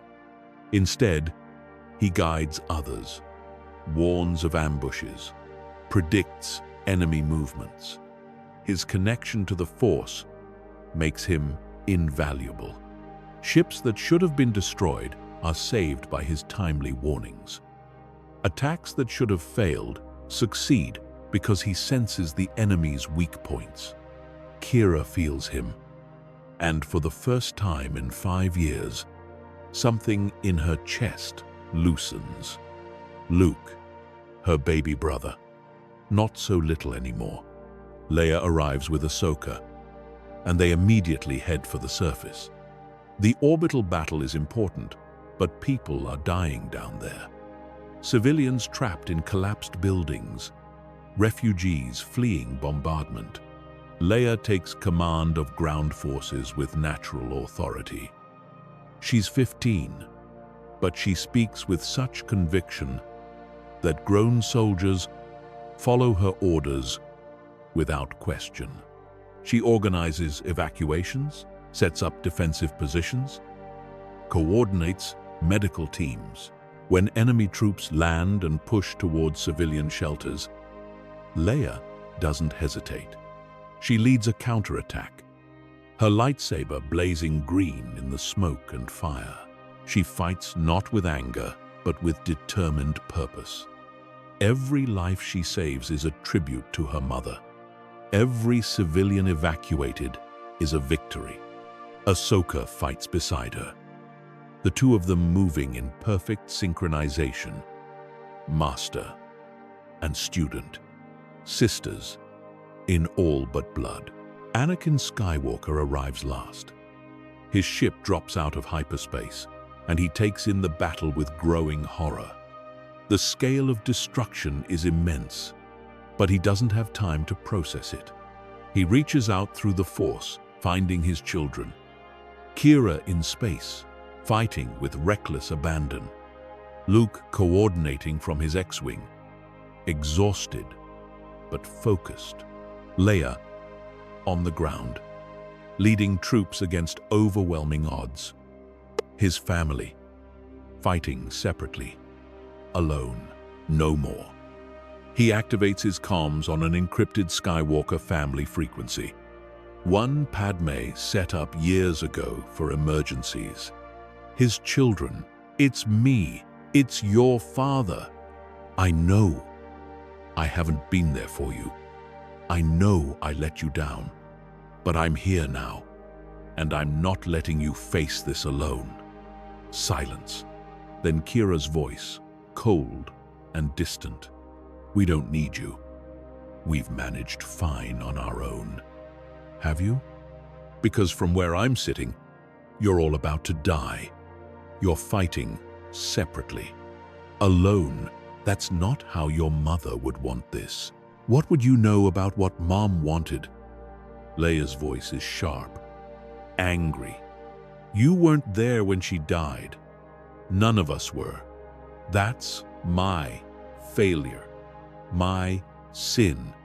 But she made me promise something before she died. Made me promise to keep you together. And I broke that promise. I let my grief tear us apart. But no more. Today, we fight together, as a family, like we should have been doing all along. Luke's voice is quiet, but there's warmth in it. Dad, I'm glad you're here. Me too. Obi-Wan's voice joins the channel, the whole family together again. Padme would be proud. Now, let's show these Imperial remnants why you don't attack the Skywalkers. The dynamics shift immediately. Anakin doesn't just join the battle, he transforms it. His tactical brilliance, honed over years of war, turns chaos into strategy. He coordinates the three fronts, space, orbital, and ground, making them work together. Kira, you're the best pilot here. I need you to lead Alpha Squadron against their command ship. Draw their fighters away from the orbital platforms. Luke, I need you to stay in the battle, but pull back. Use the Force to coordinate all Republic ships. You're our eyes. Leia, there's a transport full of refugees pinned down in Sector 7. I need you to extract them. Can you do it? Yes. The three siblings follow their father's orders without question. Not because they have to, but because it feels right. For the first time in 5 years, they're working together. Qi'ra leads her squadron in a daring attack run, her interceptor weaving through a wall of turbolaser fire. She's in her element here. Her wingmates struggle to keep up as she pushes deeper into the enemy formation. She can see the command ship now, a massive dreadnought pulsing with dark side energy. Sith alchemy. She can feel it from here. It makes her skin crawl. That's our target. All fighters. Attack pattern Delta. Hit them hard and fast. Luke feels the battle like a living tapestry. Thousands of individual threads, all connected. He can sense which ships are about to be destroyed and warns them in time. He can feel where the enemy will attack and redirects forces to intercept. His exhaustion grows with every passing minute. Using the Force like this, on such a massive scale, is draining him. But he doesn't stop. Can't stop. Too many lives depend on him. Leia fights her way through rubble-strewn streets, her lightsaber cutting through droids and enemy soldiers. Ahsoka is beside her, and together they're unstoppable. They reach the trapped transport, and Leia immediately takes charge. Get these people out of here. Now, Ahsoka, cover our retreat. The refugees, mostly civilians, families with children, elderly, stare at her in awe. You're a Skywalker. She nods curtly. And I'm getting you to safety. Move. But as they evacuate, a new threat emerges. Mara Sovin herself descends from the sky, landing in front of them. She's tall and imposing, her skin pale with dark veins visible beneath. Her eyes glow yellow. The Sith alchemy has transformed her into something more than human. She looks at Leia and smiles. A Skywalker. How perfect. Your deaths will complete my ritual. 3 lives descended from the Chosen One. The Force will bend to my will. Leia ignites her lightsaber. You talk too much. Ahsoka steps beside her. We've faced Sith before. You don't scare us. Sovan laughs. I'm not a Sith. I'm something new, something better. She unleashes a wave of dark energy that throws them both back. Leia crashes into a wall, her lightsaber skittering away. Ahsoka recovers faster, her dual blades spinning as she engages Sovan. But the Darksider is fast, inhumanly fast. She moves like lightning, her red blade a blur. Ahsoka is pushed back. Struggling to defend, Leia recovers her lightsaber and joins the fight. Together, she and Ahsoka attack from both sides. But Sovan laughs, deflecting their strikes with contemptuous ease. Her power is immense, far beyond what they expected. In space, Qi'ra's attack run is succeeding. Her squadron has damaged the command ship's shields. But as they pull away for another pass, she feels something, a disturbance in the Force. Her sister is in danger. She makes a split-second decision. Alpha Squadron, continue the attack. I'm going down. Dad, I'm heading to the surface. Leia needs help. Understood. Luke, can you feel it? Already on my way. Luke breaks off from his coordination role, his X-wing screaming toward the atmosphere. He can feel Leia's fear, feel Ahsoka's desperation. They're losing. He pushes his engines as hard as they'll go. And Anakin, watching all of this unfold, makes his own decision. He leaves the tactical command to Obi-Wan and heads for the surface. His family needs him on the ground. Sovan is toying with them now. She disarms Ahsoka with a contemptuous flick of her wrist, sending both lightsabers flying. She catches Leia's blade on her own and holds it there, their faces inches apart. You're strong for one so young, but strength without knowledge is useless. Let me show you true power. She channels dark energy directly into Leia through their locked blades. Leia screams, agony flooding through her. It feels like her very soul is being torn apart. And then Qi'ra arrives. Her interceptor crashes nearby, and she's out before it's even stopped moving. She runs toward them, lightsaber ignited, and throws herself at Sovan. The Darksider is forced to release Leia to defend against this new attacker. Qi'ra fights with cold fury.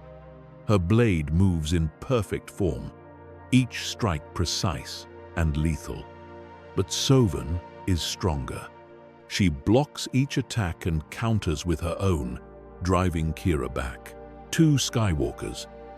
Even better, Sovan's ritual is complex. She's been preparing it for hours, using the death and destruction of the battle to fuel it. She stands in the center of an invisible circle, inscribed with dark side energy. The circle is spreading, corrupting the Force in an ever-growing radius.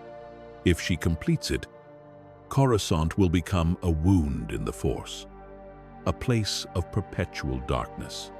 And she's almost finished. Luke arrives, his X-wing landing hard nearby. He runs to his sisters, and the 3 of them stand together for the first time in 5 years. They look at each other, really look, and see how much they've changed. Qi'ra is hard, cold, all sharp edges. Leia is intense, burning with controlled fury. And Luke is calm, centered, an island of peace in the storm. We need to stop her, Luke says quietly. Together, we can't. She's too strong. Qi'ra's voice is bitter. We're going to die here. No, Leia's voice is firm. We fight, like Mom would have wanted, for each other. They turn to face Sovan, and the Darksider smiles. 3 Skywalker children. Your combined deaths will make my ritual unstoppable. She unleashes a wave of dark energy that throws them all back. The ritual accelerates. The ship they're fighting near groans as the Force bends around Sovan. Reality itself seems to distort. Luke tries to counter the ritual, channeling the light side to stabilize the Force. But he's not strong enough alone. The corruption claws at his mind, trying to break him. Qi'ra attacks, her blade seeking Sovan's heart, but the Darksider deflects it with contemptuous ease. Her power is overwhelming. Leia joins the attack, she and Qi'ra working together for the first time. But even their combined skills aren't enough. They're being pushed back, losing ground. And then Anakin Skywalker arrives. He crashes through the battle, landing in the center of the ritual circle.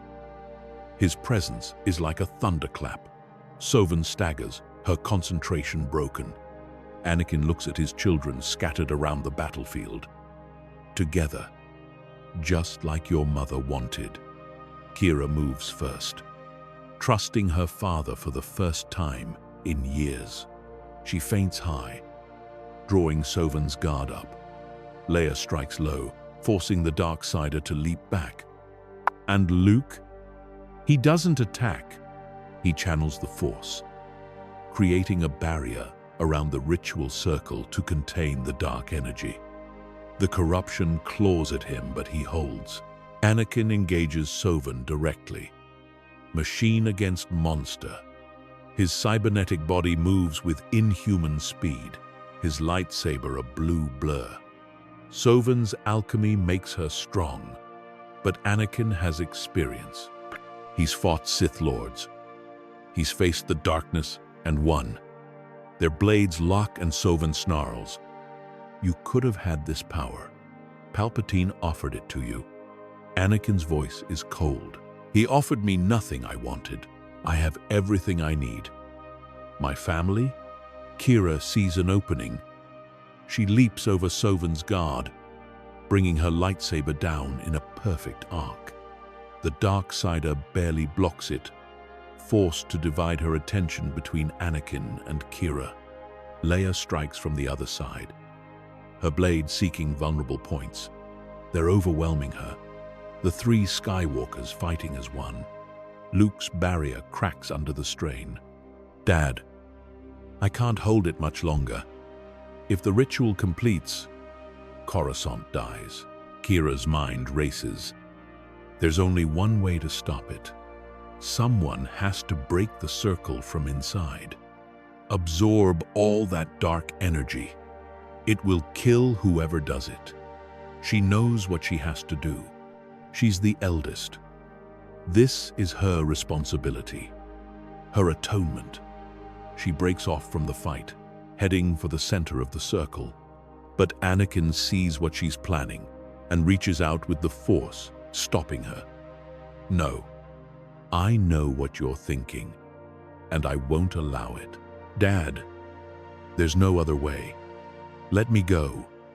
You have your whole life ahead of you, Kira. All of you do.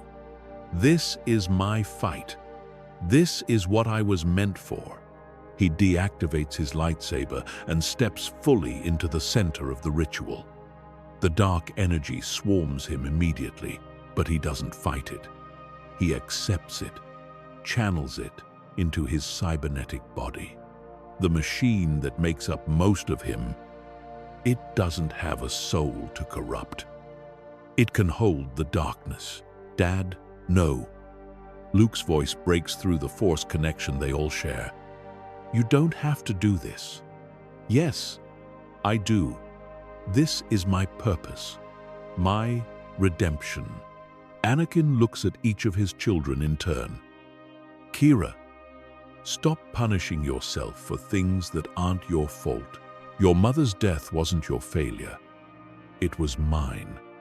Luke, keep being the heart of this family. Keep showing us the light. Leia, never lose that fire, that passion. The galaxy needs people like you. And all of you, together, you're unstoppable. Don't ever forget that. The three siblings turn on Sovin with a fury born of desperation and love. They move as one entity, three bodies with a single purpose. Kira's precision, Luke's defense, Leia's aggression. Sovin tries to resist, but she's weakening. The ritual is draining her as surely as it's draining Anakin. She blasts Kira back with lightning, scorching her armor. She nearly takes Leia's head off with a vicious overhead strike. But Luke is there, his blade intercepting hers at the last possible moment. And then Kira returns, driving forward with renewed determination. Leia circles around, attacking from the blind side. Their lightsabers find their marks simultaneously. Three blades through Sovin's body. The Darksider gasps, her eyes widening in shock and disbelief. Then she collapses. The ritual shatters like glass.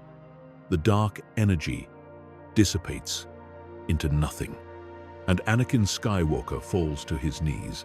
His cybernetic body is smoking, fused, destroyed by the dark energy he absorbed.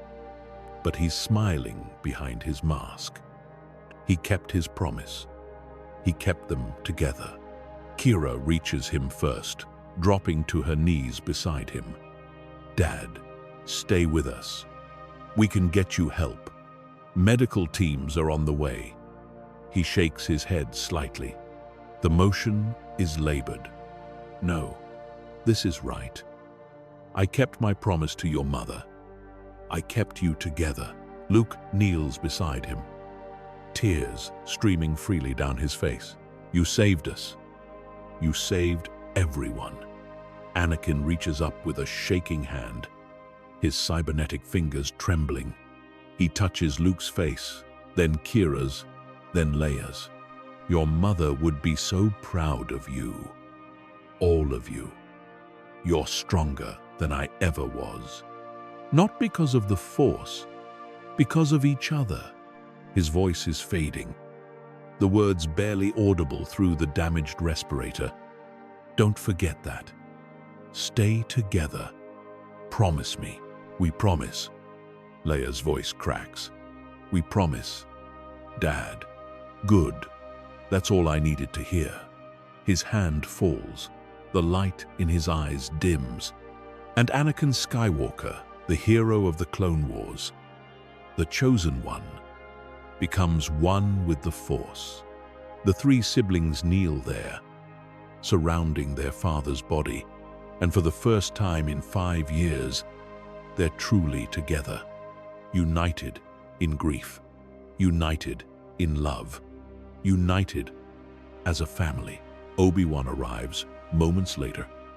Having fought his way through the chaos, he finds them like that, the 3 Skywalker children around their father. His heart breaks for them, for his friend. He kneels beside Anakin's body and closes his eyes, offering a silent prayer to the Force. Then he places a hand on Kira's shoulder. He died a hero. He died saving the galaxy. And he died bringing you 3 back together. That's all he ever wanted. Kira's voice is hollow, drained of emotion. He died because we weren't strong enough. If we'd been better, faster, he wouldn't have had to sacrifice himself. No. Obi-Wan's voice is firm. He died because he chose to. Because he loved you more than life itself. That's not weakness, Kira. That's the greatest strength anyone can have. Love so pure, so selfless, that you'd give anything for those you care about. Your father understood that in the end. And that's his legacy. The funeral for Anakin Skywalker is attended by thousands. He's given full military honors, his body cremated in the Jedi tradition. The pyre burns bright on the temple's highest platform, visible across all of Coruscant. Beside his pyre, they place an empty one for Padme, symbolically reuniting them in death as they were in life. People from across the galaxy come to pay respects. Clone troopers who served under him, senators who knew his wife, Jedi who trained with him, all gathered to honor the man who saved them twice. Kira, Luke, and Leia stand together, watching the flames consume their father's body. They're dressed in simple Jedi robes, their faces solemn. They're the last of the Skywalkers now. The weight of that legacy falls on their shoulders. An entire family's history, triumphs and tragedies, heroes and sacrifices. It's heavy, almost crushing, but they're together, and that makes it bearable.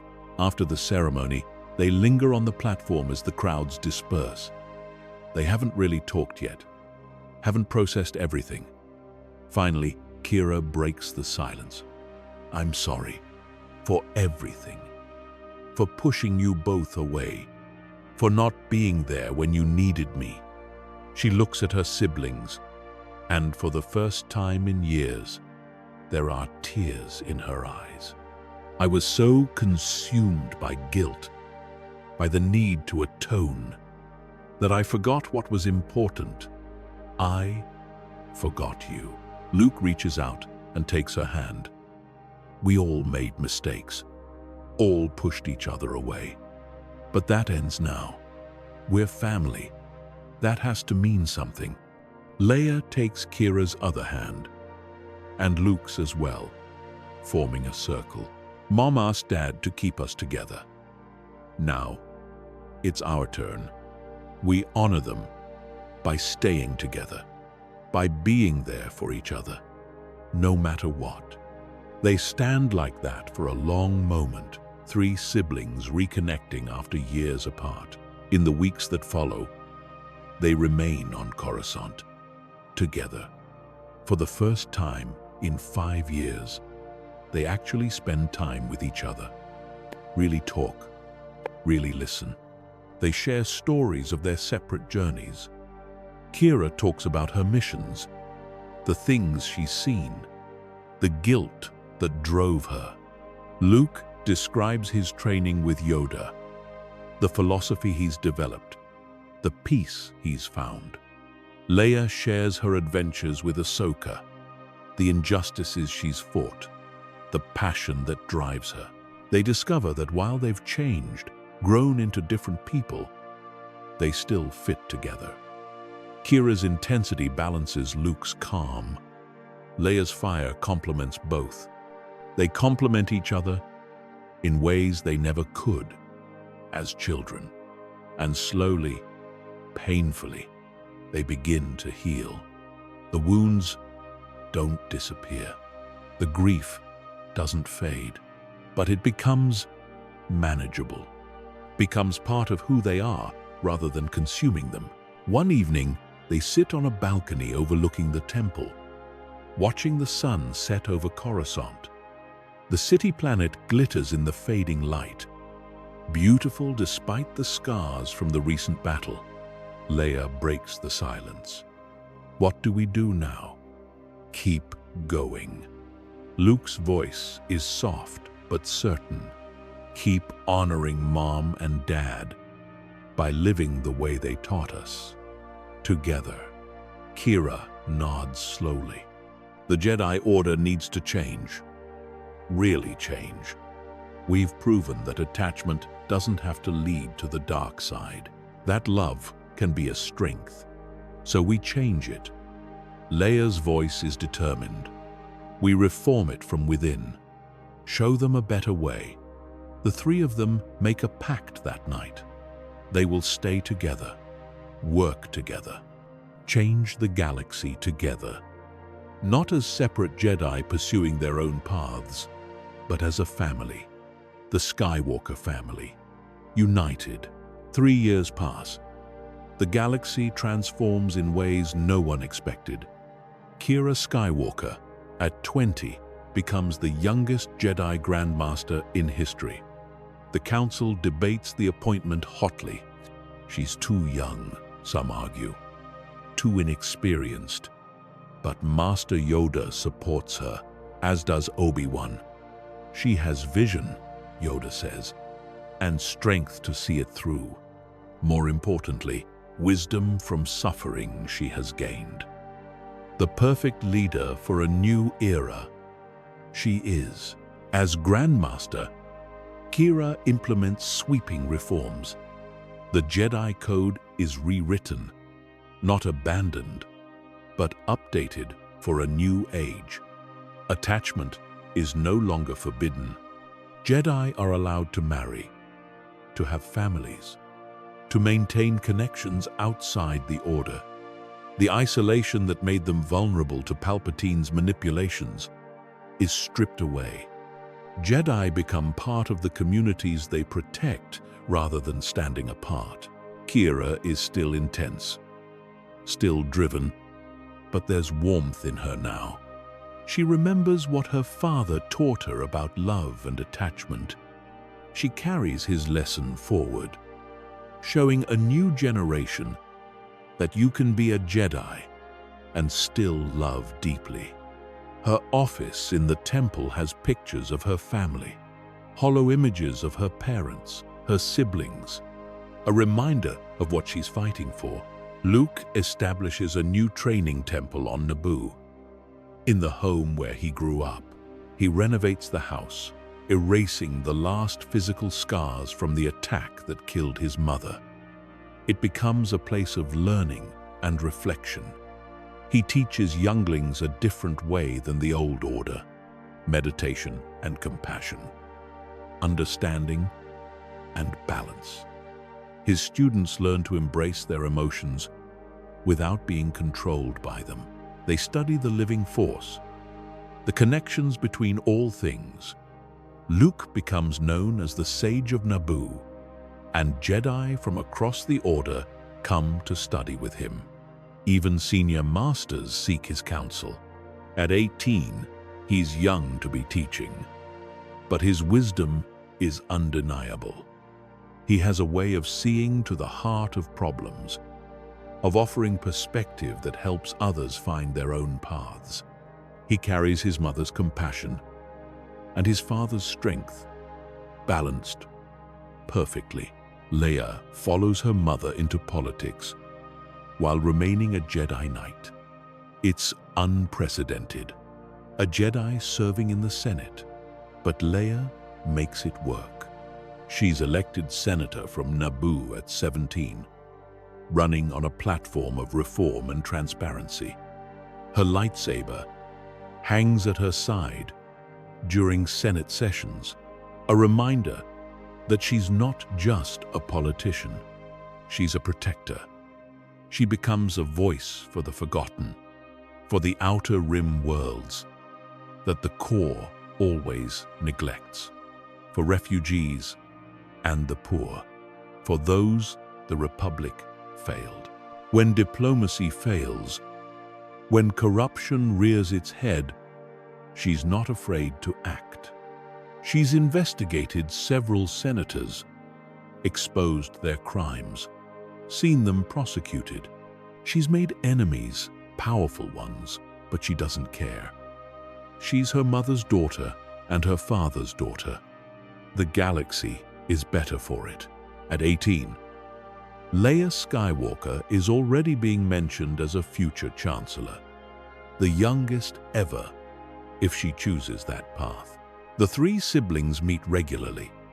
Once a month, they return to Naboo, to the house that Luke transformed into a temple. They share a meal in the dining room where their family used to gather. They talk about their challenges, their successes, their fears. They meditate together by the lake where their mother used to sit, feeling her presence in the Force. And they remember. They remember Anakin teaching them to fly, Padme reading them stories, family dinners filled with laughter, the good times before tragedy struck.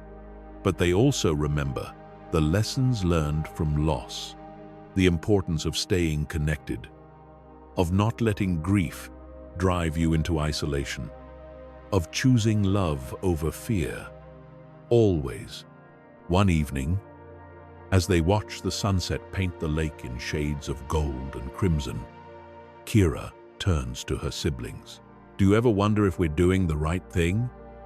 If this is what Mom and Dad would have wanted? Luke smiles, serene and certain. I think they'd be proud. We're not repeating their mistakes. We're learning from them, building something better. Leia nods, her eyes on the horizon. We're not perfect. We never will be. But we're trying, and we're doing it together. That's what matters. That's what they died for. They sit in comfortable silence. Three Skywalkers watching the sun set on their homeworld. Behind them, laughter echoes from the temple. Kira's first Padawan, a bright-eyed Twi'lek girl named Tali, is sparring with one of Luke's students, a serious human boy who takes everything too seriously. Leia's protocol droid, a gift from sympathetic senators, is arguing with the cook droid about dinner preparations. It's chaotic, messy, imperfect. It's family. The years continue to pass. The Skywalker legacy grows and deepens. Kira trains dozens of Jedi, each one learning not just combat and force techniques, but also compassion and connection. Her Padawans go on to become some of the finest knights in the Order. They carry her teachings forward, spreading the new philosophy across the galaxy. Luke's temple becomes a center of learning and philosophy. Jedi scholars come from across the galaxy to study with him and his students. They explore the nature of the Force, the balance between light and dark, the relationship between emotion and control. Luke writes extensively, his treatises on Force philosophy becoming required reading in the Order. Leia rises through the Senate, becoming one of its most influential members. She chairs committees on Outer Rim development, refugee resettlement, military oversight. She pushes for reforms that limit executive power, that increase transparency, that give voice to the voiceless. At 25, she's approached about running for chancellor. She considers it seriously, but ultimately decides she can do more as a senator. For now, the three siblings each have their own challenges and struggles. Qi'ra faces pushback from conservative Jedi who think her reforms go too far. She has to defend her decisions, prove that the new way works. It's exhausting, but she never wavers. Luke struggles with students who can't grasp his teachings, who seek easy answers to complex questions.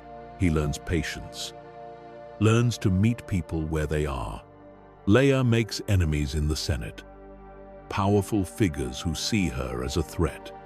There are attempts to discredit her, to dig up scandals. They find nothing because there's nothing to find. She's her mother's daughter, principled and honest to a fault. But the attacks still hurt, still make her doubt. When these challenges arise, they turn to each other. Qi'ra calls Luke for advice on a difficult decision. Leia visits Naboo when the political pressure becomes too much. Luke travels to Coruscant when he needs perspective. They're each other's support system, each other's strength. They raise the next generation together, not just their Padawans and students, but a whole generation of Jedi and politicians and citizens who grow up seeing the Skywalker siblings working together, seeing that family doesn't have to be a weakness, that love can coexist with duty, that the strongest people are those who stay connected. 10 years after Anakin's death, the Jedi Order is thriving in a way it hasn't in generations. 20 years after, it's unrecognizable from what it was. Not weaker, but stronger, more connected to the people it serves. The Skywalker name becomes legendary, but not for tragedy, not for fall and redemption, for unity, for hope, for the idea that even the most fractured family can come together. That love doesn't lead to the dark side. That attachment can be a source of strength rather than weakness. In the temple archives, historians record the Skywalker story. Shmi, the slave who gave birth to the Chosen One. Anakin, who saved the Republic from the Sith. Padme, who fought for justice and peace. And the three children, Qi'ra, Luke, and Leia, who reformed the Jedi Order and showed the galaxy a better way. 20 years after Anakin's death, the three siblings stand on a balcony overlooking the Jedi Temple. Around them, hundreds of Jedi go about their duties, training, studying, serving. The Order is thriving, alive in a way it wasn't before. Qi'ra watches a group of younglings practice their forms, their laughter filling the air. She smiles, remembering her own training, her own struggles, how far she's come. Dad would love this, she says quietly. He would. Luke agrees. He sacrificed everything so we could build this, so we could have a choice. Leia takes her siblings' hands, something she does more often now, more comfortable with physical affection, than she used to be. And we chose each other. We chose family. That's the real legacy. Not power, not destiny. Choice. As the sun sets on Coruscant, casting the temple in golden light, the three Skywalkers stand together, three paths that diverged but never truly separated, three lights that shine brighter together than they ever could apart. This is the Skywalker legacy. Not a tragedy, but a triumph. Not a fall, but an ascension. Not the story of one chosen one, but the story of three people who chose each other again and again, no matter the cost. And the galaxy is better for it. In the decades that follow, the Skywalker influence spreads. The reforms they championed become standard. The philosophy they taught becomes doctrine. The example they set becomes inspiration. When conflicts arise, people ask, what would the Skywalkers do? When families fracture, they remember how Anakin brought his children together in his final act. How Kira, Luke, and Leia honored that sacrifice by staying united. The Skywalker name becomes synonymous with hope, with resilience, with the idea that even in darkness, even in grief, even when everything seems lost, family can be the light that guides you home. And that light, once kindled, never truly fades. It passes from generation to generation, growing brighter with each telling. That's our theory. The Star Wars universe is a galaxy filled with exciting stories and possibilities, and we love exploring them.